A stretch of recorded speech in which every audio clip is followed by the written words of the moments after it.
Okay, so we're going to start looking at putting the GPS on this system.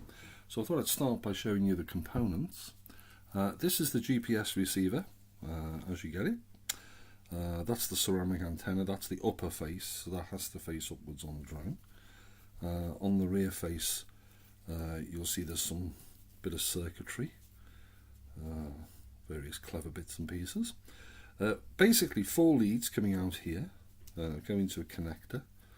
The 4 leads are just data receive, data send, power, 5 volts, and ground. So that's fairly nice and simple. That's 12 quid. And that's the sort of the visible bit of the Empire. The problem is that it gives out this U-blocks format, and unfortunately the multi-wii can't understand that, so we need to add another little component in the system. We need to add one of these. This is an interface board. You can see it's got a connector on either end, one on that end, one on this end. And that links between the GPS and the multi-wii, and does the translation for us, basically from U-blocks to I2C, which the multi-wii can understand. So we need that. That's it's about 3 or 4 quid or something. It's not expensive. We need one more piece of hardware, because we're going to need to sort of get this connected to the computer and this connected to the computer, so that we can update the software, so that we can set the baud rate to be the same, and we can set 1 or 2 sort of features and settings to make sure it's all going to work okay. It's not terribly complicated, but it does need to be done. So we need some way of connecting this and this to the computer, and the way is one of these. This is an FTDI board. You can see that on this end here it's got a micro USB connection, so that's the bit that connects to our laptop or our computer, and on this end there's some pins, and basically we have to make some connectors up that'll go between this connection here on the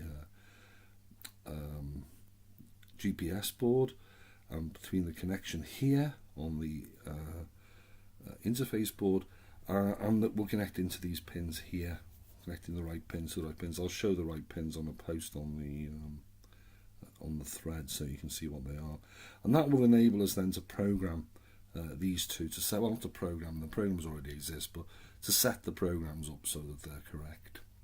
One more thing we might need, I'm not certain that we will. Oh, by the way, I should mention that along the way we get a couple of other little leads to help us do various connections, whenever we may be pirating those. The other thing I think we might need is some of these. These are servo connector females. If you make your own servo leads, you'll have these in already. If not, you can get them at any model shop. They're crimped style connectors, and you need a special crimping tool. I happen to have the crimping tool on my desk. There it is there. Buy one of these, again, in a model shop or from the online suppliers. You don't have to crimp them, you could solder them. It's not absolutely essential to crimp them. But basically what we're going to do, I think, is make up some leads with these on either end, or on one end anyway, and with these little white, I don't know, the JST connectors, whatever you call them, I don't know, those little connectors there, on the other end, so that we can connect to the GPS and to the interface board, and here on the FTDI board, and then we'll be able to talk one to the other.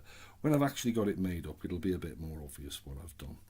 So that's it for now, and I'll go away and make up some leads.